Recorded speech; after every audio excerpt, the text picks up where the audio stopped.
Hello, I'm Ingrid Hill. I'm a Leicestershire artist, tutor and demonstrator. I feel incredibly lucky to be able to do something that I absolutely love for my job, and I get enormous pleasure from sharing my love of painting with others. When demonstrating, visiting art clubs, exhibiting, I'm often asked by people where my studio is, where do I create my paintings. So I thought this afternoon I would give you a very quick tour of my studio.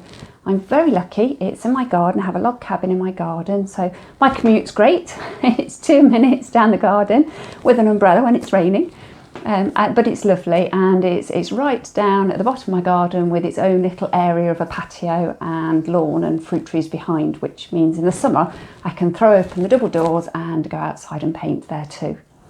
So I'm going to give you a very quick tour of my studio and show you where all the creativity happens. So I hope you enjoy it. So bear with me because it's not a very big studio, but I absolutely love it. This is the area where I do all of my watercolour and mixed media work. Nice large table with plenty of space, which means I can just leave things set out, spread out, and not have to clear away at the end of the day. So this is where most of my creativity takes place. And I do love it because it's nice and bright, right close to the windows, north facing windows, so that I don't get too many bright shadows crossing. In the back of my studio, in the corner, I have lots of recycled packaging. I do like to recycle as much as possible. Most important corner, of course, is the kettle for my tea and coffee. If I go right round to the back, I do like having the nice large work area on the back of the wall. This actually I find really useful.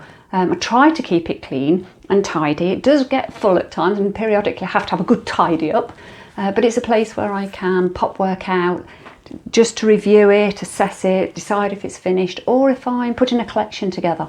It's a nice big space to lay work out and check that it holds together as a full collection.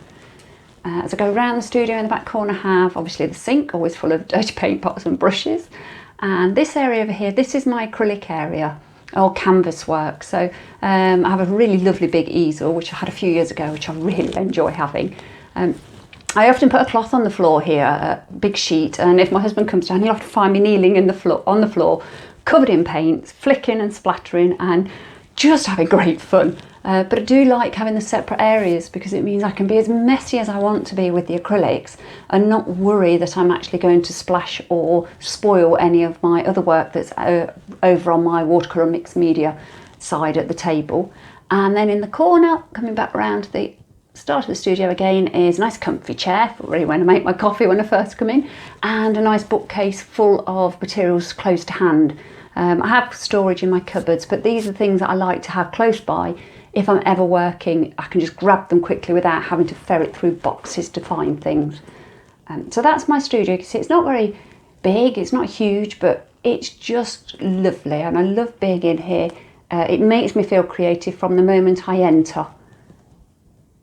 So I hope you found it interesting. Thanks for joining me.